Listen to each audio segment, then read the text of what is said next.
As long as God is forgiving us, then we have no excuse for not forgiving others. By forgiving, do I become a doormat? Living with a grudge and failing to forgive hurts more than the person who does not forgive than even the one who you don't want to forgive. That most of the time huwa tunafikiria kwamba we are the only ones who needs to forgive, but at some point we also need to be forgiven. Hello my people, and how have you been? Oh my goodness, it has been almost a whole year since you saw my face here, and I must apologize that I never said bye-bye. But anyway, my people, I want to say that God has been gracious, God has been good, and I want to thank Him for bringing us this far. A lot has been happening. My comeback was at home, by the way. My comeback imeanza nyumbani. As we just relax, it is just a restful day together as a family. And I want to bring on board someone who has been behind my running away and behind my absence. Enyewe nimekuwa nje for long, out of social media, not because I intended to do it, but I have been quite busy. Now I want to bring to you the person who has been steering me. Ananiambia kila wakati, I need to come back, I need to come back. And therefore, today we have the man of the house on the set, and ta-da! His name is Baba Samuel. His name is Baba Samuel, and I am Mama Samuel. And just like you know me in my channel, my name is Miliki Hiu, Beautiful Life. You know, we say that life is beautiful no matter what. Hata venye nilienda, I was still saying life is still beautiful no matter what. Hata kama nimekuwa busy sana, I can stop laughing at me. Na si umeshinanga ukiniambia my YouTube channel is asleep. Yeah. Now today, I want you to welcome me back. The ball is on your side. Hello viewers, we are so grateful. I'm also grateful to be in this channel. It's my first time to be featured here, and I thank God because at least it's back and up and down, and we hope that we are going to have a good time together with you as we talk issues that affect our lives, affect each one of us. Maybe at the end of the day, this will not be the first, not be the final, the last. Yeah. It will be a continuation. True. We shall push it until Prophet Jesus comes. Welcome. Wow. Thank you, thank you, thank you. Oh, you said welcome to me, or welcome to the viewers? The viewers endorse you. Oh, yeah, I feel welcome. And now, today we come with a different way of presentation to you, and different messages will be coming on board every now and then. There's something that I wanted to bring on board, and it's something unique, and I know that you're gonna love it. The way I've been living my life. My life has not been that smooth, but it has not had difficult challenges that I could not overcome. And therefore, in this episode, we shall be bringing you life experiences and life lessons that we have had in the time. These are things that we have been doing, and like for example, today we are bringing you a conversation that we had in the morning. Therefore, we shall be bringing you our daily conversations or our normal conversations that we hold. But one thing I like about my cheerleader here is that he has taught me a lesson on loving to read. Initially, mimi sikuwa napenda kusoma, but it's not that because sipendi vitabu. Napenda vitabu sana, and I have lots of them. From devotional books to empowerment books to leadership books to so many books, historical books. But I think my life has been one busy life, such that hata nikitaka kusoma saa zingine nakosa hiyo time. So this time round ameniambia kwamba I must read, and whatever I read I must share. So guys, that is why I want to share with you what we shared in the morning. And this morning we were talking about a willing heart. A willing heart to what? You remember the conversation we had in the morning? Yes. A willing heart to what? A willing heart to forgive. By the way, that was the main topic. We're talking about having a willing heart to forgive. Now, I don't know whether there's something you can say about a willing heart to forgive, just like we discussed in the morning. One of the things that we have, challenges we have today, is that the issue of forgiveness is a big issue, and people are hurting in the world today. And most of the people are being hurt is because they are being hurt by people who are close to them. But we also know that forgiveness is a gift which rarely of us possess it. Inahitaji mkono wa Mungu. That means it requires the hand of God for us to forgive. And if we learn from our great teacher, who is Jesus Christ, who will say that we will never be forgiven unless we forgive others. God forgives us as we forgive others. Then you should know that forgiveness is a command from God himself.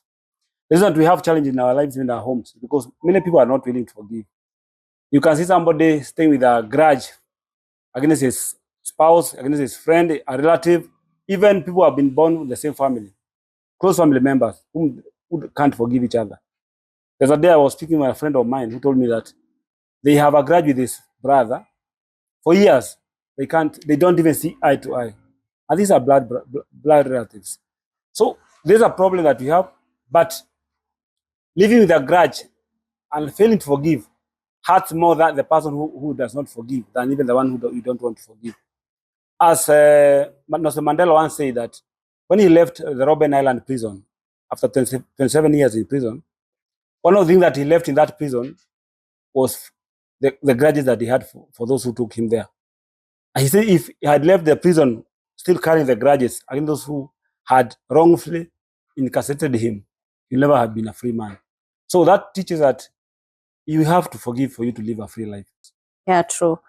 It is very true that most of the time huwa tunafikiria kwamba we are the only ones who needs to forgive. But at some point, we also need to be forgiven. I'm reminded that sometimes hata tunajipata umekosea mtu na we hujajua. We hujui kama ulimkosea. Like you find in so many scenarios whereby umeongea kitu na wewe hukufikiria kwamba that thing is hurting to anyone. Maybe hata ulikuwa unaongea in public. Then you never thought that kuna mtu mwenye hapo ameichukulia kwa uzito, anasema zile za this person is talking about me. This lady is talking about me. Why is she talking about my life? Yeah, it was not intentional. And that is why sometimes I always tell God, forgive me, even those that I do not know. Because there are wrongs that we sin against people, yet we do not know that tumewakosea. So, in as much as we need others to forgive, we need to forgive other people, ni vizuri tujue kwamba hata sisi huwa tunakosea watu. In the morning, as we were discussing, we were talking about a certain boy. You told us about a story of a certain young man. What was it about? This young man, this man was called Ricky. And Ricky was a black American. He had been jailed in a prison for life because he had been accused of having committed murder. But after the person who has raised the issue, or the person who had testified in that case in the court, was a 17-year-old boy. But of course, after some time, it was discovered that he had been wrongly incarcerated. He was innocent from that crime. After some years, after the court released him, it was discovered that he was innocent. He was asked by the journalist, what do you tell the person who put him in prison in the first place? And he said that I have forgiven him because he was very young when he accused me wrongly of being, he accused me of murder. And then from that story, we learned that even after having suffered so many years, after in prison for so many years, Ricky was able to forgive the young man who had wrongfully accused him. From that lesson, we also learned that it is possible, even after going through hardship and pain, even being wrongfully accused by others, we still can forgive others. Because even Jesus himself was wrongly accused by his tormentors and his accusers. But what did he say before he died? Forgive them, for they don't know what they are doing. So it is possible to forgive others even when we have been wrongfully accused. Okay, but sasa najiuliza, by forgiving, do I become a doormat? Like kwa sababu nitaforgive, like nitakosewa ni forgive, nisikosewe ni forgive. You know, there are people who out there, they are out to mess with other people's lives. Yani wanataka tu ku mess with your peace. They just want, and then unajua kuna people, there are people who are mean. Kuna watu wako mean, ama don't we have mean people? Yeah. There are people who are mean. Now I ask myself, do I now become a doormat because I need to forgive? Or what is the difference between being a doormat and forgiveness? It's true that we should not be doormat, but the issue is that to know ishi, we'll never live with perfect people because we are not perfect. This world is not perfect; it's an imperfect world. And when there's a story, remember one time Peter asked Jesus, "How many times you can forgive your brother?" And how many? Peter said 70 times, 7 times, because he thought that according to the Jews' tradition, you are supposed to forgive someone 7 times. That is the maximum number of times that you can forgive. That, of course, that's the time that you can forgive the whole week, once in a week, every day in a week you can forgive. But Jesus told him not 7 times, but 70 times 7. So what Jesus wanted to teach Peter that there's no limit to forgiveness. You need to keep on forgiving as long as time lasts. And as long as God is forgiving us, then we have no excuse for not forgiving others. It doesn't matter whether we are being abused by doormats, because most of the time that we'll be forgiving, even people who wrong you wrongfully. People they are called to break us. People just intentionally, yeah, anataka tu kukuchafua roho, yeah. Anataka tu kukuumiza, anataka tu ufeel vibaya. Unajua kuna mtu tu ameumbwa tu wa kufanya watu wasikie tu vibaya. Akiongea hata waiongea kitu ikufurahishe. Unaweza jipata uko in a company of people ambao they like, I have seen these scenarios. Nimeona hii kitu sana. When you are in a company of people, maybe wako like in a competition. Unaona? So ule mwenye ako ile side anacompete na huyu mwenye ako hii side ingine. And sometimes you find that in that process watu wanaumizana. Yes, people interfere with each other's peace. So like in such scenario, what should we do? What should we do? Mtu anafanya kitu intentional. What do you do in such a scenario? You walk out. You walk out. Yeah, you walk out. That is the thing. And that is where we differed in the morning. Because I was actually arguing that I should walk out. I should not be found there. I don't go to tables where I'm not welcomed. I don't go to tables where I'm not needed. But it does not mean that I've not forgiven. Because even God himself says that if someone is not ready to be forgiven, you just assume them and umfanye kama mtu wa mataifa. Gentile. Because unaona hapa kwangu, like guys, we are at home, we're just chilling at home. So outside here kuna watu walevi wanapitanga hapa every other time, drunkard men, and sometimes wanafika hapo and then anakuangalia ukiwa hapa juu, then anakuangalia hivyo, unasikia amekwambia unaniangalia aje, like ninaweza beba grudge na huyo mtu. That's just a drunkard. So the same way, mimi nilikuwa na argue kwamba I should walk out. I am not forgetting that verse that you read. Actually, ndio nimefungua the book of Ephesians chapter 4 verse 32 that says, and be kind to one another, tender-hearted, forgiving one another, even as God in Christ forgave you. Hiyo verse sikatai kabisa. I want to be so kind. I want to be so kind to everyone. I want to be so tender-hearted to everyone. I will help you. Nitakusaidia. Hata mahali penye unataka kusaidiwa, nitakusaidia. But beyond hapo, sitaki. Reason, ninajua utaniumiza. Why should I put myself in a problem yenye ninajua itakuja kuniumiza? So, sitaingia kwa hiyo shida. So, what am I saying? Forgiveness does not mean that we become doormats. We should be wise. Yeah. Ni lazima tukue as wise as wise as a serpent, but as a gentle as a dove. Yes, that is what I'm aspiring to. Yeah, even Jesus, there's a time when you read the book of John, chapter 10, verse 40. They say that verse 39, he said, therefore they sought again to take him, but he escaped out of their hand. Even Jesus himself at one time physically disappeared from his enemies. Because not all battles are fought spiritually. Some of them, they require you to physically fight them. Disappear. Physically to excuse yourself from a toxic relationship. That's why you have some people or some institutions where we're finding how's killing each other. The challenges we have is that we have people are not kind. People are not kind, and there's so much toxicity. Yeah, like people don't care. People don't care. People are living their own lives. And somebody say that the world owes you nothing. Yeah, the world owes you nothing. Even if you die, the world will continue. People don't care. And that's why you see people are now even committing suicide. In Kenya today, out of 4 people, 1 person is having mental health issues. In the country today, 700 people are committing suicide in a year. Globally, is 800 million people. Now, some of things that happen because of the way we even respond to others. How do you respond to somebody? How you respond to someone makes all the difference. That's why the Bible in the book of Proverbs chapter 15 says, a soft answer turns away wrath, but grievous words stir up anger. So if people were to respond softly with a soft answer, even if you are provoked, they could have solved the half of the ill that we have in the world today.